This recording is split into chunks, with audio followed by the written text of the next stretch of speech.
નમસ્કાર, દૂરદર્શન સમાચારમાં આપનું સ્વાગત છે. શરૂઆત કરીએ બુલેટિનના મુખ્ય સમાચારોથી.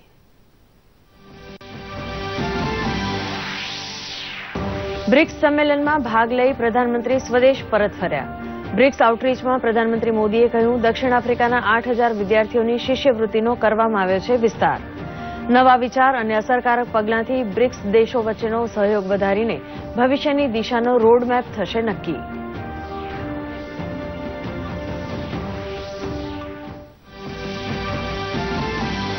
સદીના સૌથી લાંબા ચંદ્રગ્રહણને દુનિયાભરના લોકોએ નરી આંખે નિહાળ્યું. 104 વર્ષ બાદ ચંદ્રને લાગ્યું સૌથી મોટું ગ્રહણ. 3 કલાક 55 મિનિટ સુધી ચાલેલા ચંદ્રગ્રહણને વિશ્વએ નિહાળ્યું.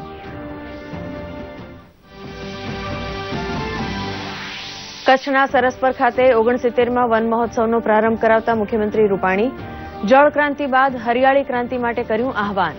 ગોધરા ખાતે નારાયણ આઈ હોસ્પિટલના 250 પથારી ધરાવતા 3 વોર્ડનું કર્યું લોકાર્પણ.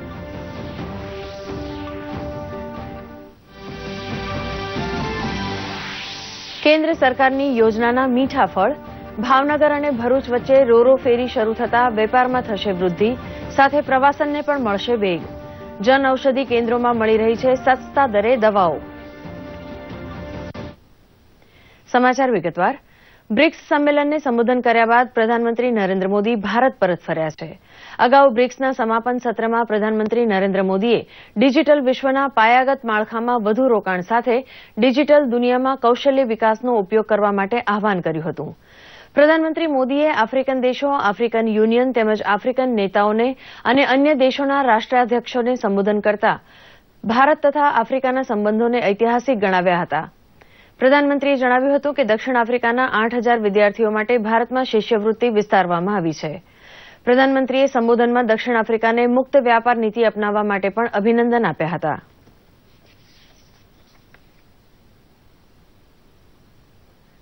अफ्रीका में स्वतंत्रता, विकास और शांति के लिए भारत के ऐतिहासिक प्रयासों के विस्तार को मेरी सरकार ने सबसे अधिक प्राथमिकता दी है.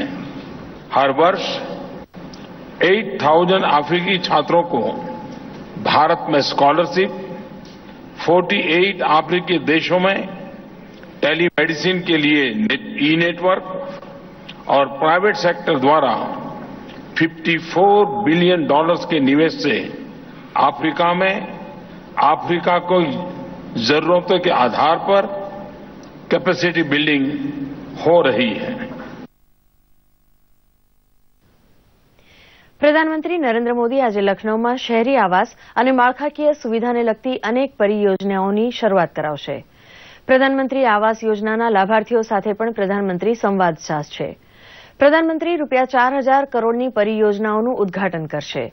વર્ષ 2015માં જૂનમાં શરૂ થયેલી યોજનાઓના 3 વર્ષ પૂરા થયા છે, ત્યારે વિકાસ અંગેની તમામ વિસ્તૃત માહિતી પણ તેઓ સામાન્ય લોકોને આપશે. ગઈ રાત્રે એટલે કે શુક્રવારે સદીના સૌથી લાંબા ચંદ્રગ્રહણનો અદભુત નજારો લોકોએ નરી આંખે માણ્યો હતો. આ ગ્રહણ રાત્રે 11:54 વાગે શરૂ થયું હતું, જે વહેલી પરોઢે 3:49 મિનિટ સુધી ચાલ્યું હતું. પૂર્ણ ચંદ્રગ્રહણ 1 કલાક અને 48 મિનિટ સુધી ચાલ્યું હતું. 104 વર્ષ બાદ ચંદ્રને આ સૌથી મોટું ગ્રહણ લાગ્યું હતું. જો કે અમદાવાદમાં વાદળછાયા વાતાવરણને કારણે થોડા સમય માટે જ ચંદ્રગ્રહણ નિહાળી શકાયું હતું. અમેરિકાની અંતરિક્ષ એજન્સી નાસાએ આ ચંદ્રગ્રહણને સદીના સૌથી મોટા ચંદ્રગ્રહણ તરીકે ગણાવ્યું હતું. મુંબઈ સહિત તમામ શહેરોમાં ચંદ્રગ્રહણ દેખાયું હતું. અગાઉ 2000ની સાલમાં આ પ્રકારનું ગ્રહણ જોવા મળ્યું હતું. ગુજરાતમાં જળક્રાંતિ કર્યા બાદ હરિયાળી ક્રાંતિ કરવાની નેમ મુખ્યમંત્રી વિજયભાઈ રૂપાણીએ વ્યક્ત કરી હતી.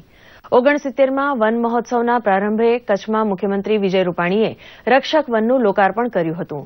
આ પ્રસંગે બોલતા મુખ્યમંત્રીએ જણાવ્યું હતું કે ગુજરાતે વન સાથે જનને જોડીને વન મહોત્સવને જન મહોત્સવ બનાવ્યા છે અને તેના દ્વારા 18 સાંસ્કૃતિક વનોનું નિર્માણ કર્યું છે. તેમણે જણાવ્યું હતું કે છેલ્લા 13 વર્ષોમાં રાજ્યમાં વૃક્ષોની સંખ્યામાં 37% વધારો થયો છે. મુખ્યમંત્રી રૂપાણીએ ગ્રામ વન યોજના અંતર્ગત વિવિધ ગ્રામ પંચાયતોને ₹172 લાખના ચેકોનું વિતરણ કર્યું હતું.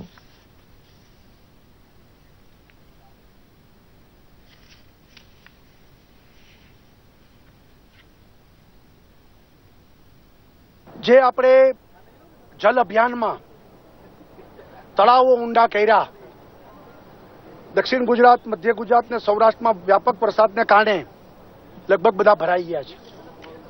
ઉત્તર ગુજરાત અને કચ્છમાં વરસાદ પૂરતો પડ્યો નથી, એટલે ત્યાં ભવિષ્યમાં કાર્યક્રમ થશે. પણ આ બધા વિસ્તારોમાં તળાવના કાંઠે મોટા પાયે વૃક્ષોનું વાવેતર એ પણ ઓગસ્ટ મહિનામાં કાર્યક્રમ કરવામાં આવશે અને ગુજરાત લીલુંછમ બને એ દ્રઢ સંકલ્પ સાથે આપણે આગળ વધી રહ્યા છીએ. પંચમહાલના હાલોલના તાજપુરા ખાતે મુખ્યમંત્રી વિજય રૂપાણીએ આંખોની હોસ્પિટલના નવા 3 વોર્ડ્સનું લોકાર્પણ કર્યું હતું. તાજપુરા ખાતે 1976થી આંખની હોસ્પિટલ કાર્યરત છે, જેનો અત્યાર સુધીમાં 11 લાખ દર્દીઓને નિઃશુલ્ક લાભ આપવામાં આવ્યો છે. હવે વધુમાં વધુ દર્દીઓને સેવા પૂરી પાડી શકાય તે માટે હોસ્પિટલના જ 3 વોર્ડમાં 250 બેડની વ્યવસ્થા કરવામાં આવી છે, જેનું લોકાર્પણ ગુરુ પૂર્ણિમાના પાવન દિવસે કરવામાં આવ્યું હતું. મુખ્યમંત્રી રૂપાણીએ સંસ્થાને અભિનંદન પણ પાઠવ્યા હતા. પૂજ્ય નારાયણ બાપુના આશ્રમે ગઈકાલે મોટી સંખ્યામાં ભક્તો જોવા મળ્યા હતા. સીએમ રૂપાણીએ હોસ્પિટલના લોકાર્પણ બાદ દિવ્યપર્ણ કુટીર ગુફાના દર્શન કર્યા હતા. આંખની હોસ્પિટલ એનો વ્યાપ વધાર્યો છે, 3 મોટા વોર્ડ અને અદ્યતન ફેસિલિટી સાથે આજે જે લોકાર્પણ થયા છે, લોકો વધુને વધુ લોકોની સેવા થાય, ઉપયોગ થાય એવી ભગવાનને પ્રાર્થના કરું છું. ટ્રસ્ટીઓને પણ આ કામને વેગ આપવા માટે આ વિસ્તારની આવશ્યકતા એ જોઈ અને જે રીતે કામ કરી રહ્યા છે એ બધાને ખૂબ ખૂબ અભિનંદન આપું છું. મુખ્ય સચિવ ડોક્ટર જૈન સિંઘે મિશન વિદ્યા અંતર્ગત ગાંધીનગરમાં સેક્ટર 29ની સરકારી પ્રાથમિક શાળામાં બાળકોની લેખન, વાંચન અને ગણન ક્ષમતાનું મૂલ્યાંકન કર્યું હતું. મુખ્ય સચિવ જૈન સિંઘે એક અનોખું પગલું લઈને સહજ વર્ગ શિક્ષક બનીને વિદ્યાર્થીઓ સાથે અભ્યાસલક્ષી વાતચીત કરી હતી. તેમણે બાળકોની લેખન, વાંચન અને ગણનની સજ્જતા ચકાસી હતી. જો કોઈ બાળકને ન સમજાય તો ડોક્ટર સિંહ તેની બેન્ચ ઉપર જઈને એક શિક્ષકની જેમ તે બાળકને પ્રેમથી અને સરળતાથી સમજાવતા હતા. બાળકો પણ આ સરળ સમજથી મુખ્ય સચિવ સાથે હળીમળી ગયા હતા. બાળકોએ નિખાલસતાથી ગભરાટ કે હિચકિચાટ વગર જવાબો આપ્યા હતા. ગાંધીનગરના કોબા ખાતે ચૂંટણી પંચ દ્વારા મતદાર જાગૃતિ અભિયાન શરૂ કરવામાં આવ્યું હતું.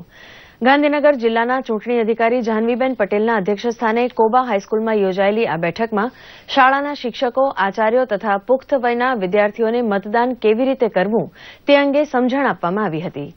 અશિક્ષિત દિવ્યાંગોએ પોતાના મતાધિકારનો ઉપયોગ કઈ રીતે કરવો તે અંગે પણ વિસ્તૃત માહિતી આપવામાં આવી હતી.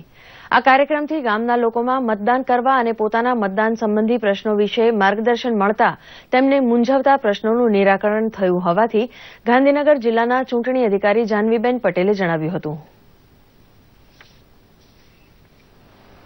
નવા મતદારોને મતદાન કેવી રીતે કરવું, મતદાર કાર્ડનો કેવી રીતે ઉપયોગ કરવો તેમજ ચૂંટણી પ્રક્રિયા અંગેની વિસ્તારથી અમને જાણકારી આપી છે. એમને પોતાના મતાધિકારનો કેવી રીતે ઉપયોગ કરવો, કેવી રીતે મતદાન કરવું તેમજ પોતાના મતદાર કાર્ડ અંગેની પણ સમજ આપવામાં આવી છે. મતદાર કાર્ડ કઢાવવું હોય તો એની શું પ્રક્રિયા છે તેની પણ વિસ્તૃત સમજણ અમે આપી છે. નવા મતદારો તથા ગામના ઉંમરલાયક તથા દિવ્યાંગો મતદારોને ભારતીય લોકશાહીની પવિત્ર ફરજ છે કે ધર્મ આધારિત કે ધાકધમકી સિવાય જે મતદાન આપણે પવિત્ર ફરજ છે અને લોકશાહીને જીવંત રાખવાની સુંદર માહિતી આપવામાં આવી છે. ચૂંટણીના કાર્યક્રમનું આયોજન થયું હતું. મતદારોને કઈ રીતે વોટ આપવા, કોને આપવા અને કઈ પ્રોસેસથી મતદાર કાર્ડ નીકળી શકે છે તે બધી માહિતી, સુંદર માહિતી આપવામાં આવી. સ્કૂલમાં મતદાન દિવસ હતો, એમાં અમને મતદાન વિશે ખૂબ જ માહિતી મળી, જેમાં આપણે મતદાન કરવું જરૂરી છે અને આપણે મત આપીએ તો સારા માણસને આપવો જોઈએ જે આપણા દેશનો વિકાસ કરી શકે, ના કે એવા માણસને આપવો જોઈએ કે જે આપણા દેશને ખરાબ રસ્તે લઈ જઈ શકે. આપણે સારા માણસને મત આપવો જોઈએ. અમને મતદાન વિશે માહિતી આપી હતી અને મતદાનનું શું મૂલ્ય છે તે અમને તેની માહિતી આપી હતી અને મતદાન. જામનગરથી 11 કિલોમીટર દૂર આવેલા તપોવન ફાઉન્ડેશન નિર્મિત વાત્સલ્ય ધામ નામના વૃદ્ધાશ્રમનું ગુજરાતના પૂર્વ મુખ્યમંત્રી તથા મધ્યપ્રદેશના રાજ્યપાલ આનંદીબેન પટેલે ઉદઘાટન કર્યું હતું. ઘરના વડવા સમાન વડીલો ઘરથી વંચિત ન રહે અને તેમને તમામ સુવિધાઓ તથા હૂંફ મળી રહે તે હેતુથી આ વૃદ્ધાશ્રમનું નિર્માણ કરવામાં આવ્યું છે. નિસંતાન તથા નિસહાય એવા વૃદ્ધોને નિઃશુલ્ક રહેવાની, જમવાની તથા આરોગ્યની સુવિધાઓ તેમાં ઊભી કરવામાં આવી છે.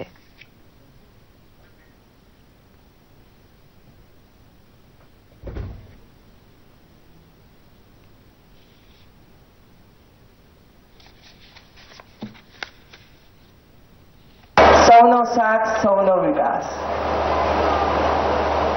આવી અમેરિકા જેવી મહાન તાકાતવર દેશોને પણ ચૂંટણીના મેદાનમાં જ્યારે ઉતરતા હોય ત્યારે એક નરેન્દ્રભાઈના શબ્દોનો ઉપયોગ કરવો પડે અને એક સ્લોગન બનાવવું પડે ચૂંટણીનું.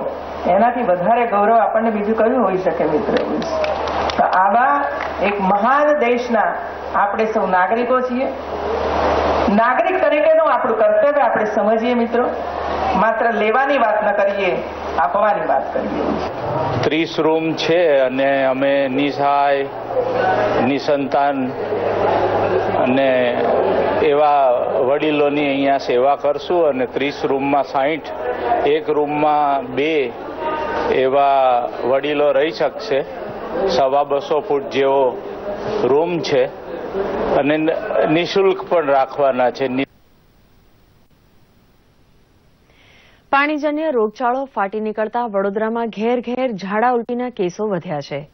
કોલેરા તથા વડોદરા મ્યુનિસિપલ કોર્પોરેશન દ્વારા પાણીપુરીના વેચાણ ઉપર તાત્કાલિક અસરથી પ્રતિબંધ લાદી દેવામાં આવ્યો છે. પાણીજન્ય રોગચાળો ન અટકે ત્યાં સુધી પાણીપુરીના ઉત્પાદન તથા વેચાણ ઉપર પ્રતિબંધ મૂકવામાં આવ્યો છે. છેલ્લા 2 દિવસથી વડોદરા મહાનગરપાલિકાના આરોગ્ય વિભાગની વિવિધ ટીમ દ્વારા પાણીપુરી બનાવતા તથા વેચાણ કરતા 50થી વધુ સ્થળોએ દરોડા પાડવામાં આવ્યા હતા, જ્યાં અસ્વચ્છ વાતાવરણ, ગંદુ પાણી તથા અખાદ્ય પદાર્થોનો નાશ કરવામાં આવ્યો હતો. પહેલા દિવસે આરોગ્ય વિભાગ દ્વારા 4000 કિલો જેટલી સડી ગયેલી પાણીપુરી, 3000 કિલોથી વધુ ચણા બટાકા તથા 1200 લીટર પાણી અને ચટણીનો નાશ કરાયા બાદ બીજા દિવસે પણ આ ઝુંબેશ યથાવત રખાઈ હતી. બીજા દિવસે અન્ય સ્થળોએ દરોડા પાડીને 6000 જેટલી ખરાબ થઈ ગયેલી પૂરી, 500 કિલોથી વધુ બાફેલા ચણા તથા બાફેલા બટાકાનો નાશ કરવામાં આવ્યો હતો. રાજકોટ મહાનગરપાલિકાના આરોગ્ય વિભાગ દ્વારા ચોમાસામાં થતા રોગચાળાને ધ્યાનમાં રાખીને પાણીપુરીવાળાને ત્યાં ચેકિંગ કાર્યવાહી હાથ ધરી 35થી વધુ પાણીપુરીની લારીઓમાંથી સડેલા બટેકા, ચટણી અને પાણી સહિતના 526 કિલો અખાદ્ય જથ્થાનો નાશ કરાયો હતો. મહાપાલિકાના આરોગ્ય અધિકારી ડોક્ટર પંકજ રાઠોડ અને ફૂડ અધિકારી અમિત પંચાલના જણાવ્યા મુજબ તાજેતરમાં વડોદરામાં કોલેરાનો રોગચાળો ફાટી નીકળ્યો છે, જેના પગલે આ પ્રકારના રોગચાળાના અગમચેતીના પગલારૂપે પાણીપુરીના ધંધાર્થીઓને ત્યાં ચેકિંગ કાર્યવાહી હાથ ધરવામાં આવી હતી. આરોગ્ય વિભાગે શહેરની ખ્યાતનામ 35 પાણીપુરીના વેપારીઓને ત્યાં ચેકિંગ હાથ ધરી વાસી અને વહેલી સવારથી બાફીને રાખેલા 168 કિલો બટેટા તેમજ બટેટાનો તૈયાર કરેલો 142 કિલો મસાલો અને આંબલી ગોળનું બનાવેલું પાણી તથા ફુદીનાનું 130 લીટર પાણી અને 86 કિલો ચટણી સહિતનો કુલ 526 કિલો અખાદ્ય પદાર્થનો નાશ કર્યો હતો. કેન્દ્ર સરકારની વિવિધ યોજનાઓ અંતર્ગત જોઈશું પ્રધાનમંત્રી જન ઔષધિ કેન્દ્ર અને દહેજ ઘોઘા બંદર રોરો ફેરી સર્વિસ અંગે એક વિશેષ અહેવાલ.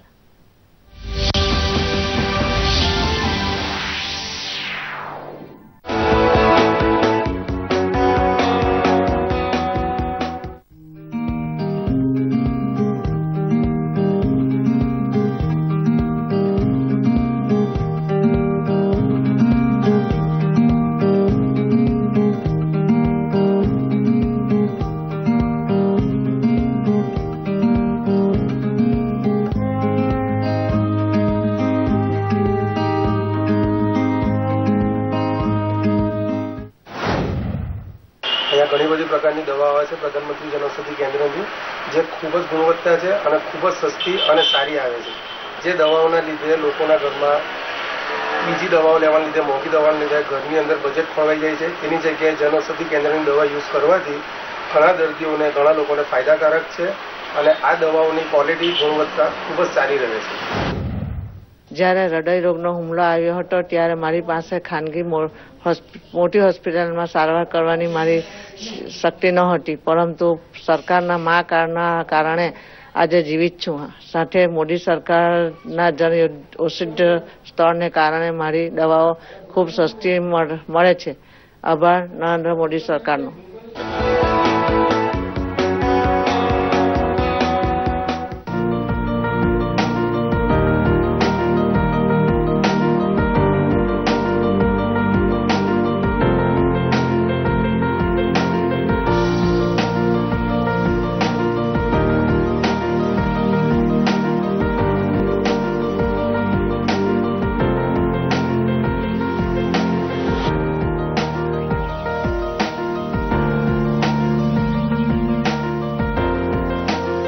ये जो रोरो फेरी सर्विस है वो हमारे गुजरात में जो दक्षिण गुजरात और सौराष्ट्र का जो रीजन है उनको बहुत अच्छी तरह से जोड़ता है और हमारे बिजनेस के लिए और यहाँ आने जाने में हमारा टाइम जो बच जाता है वो बहुत अच्छा है. मैं सूरत आ साथे आ समाचार बुलेटिन समाप्त करीए छीए. नमस्कार.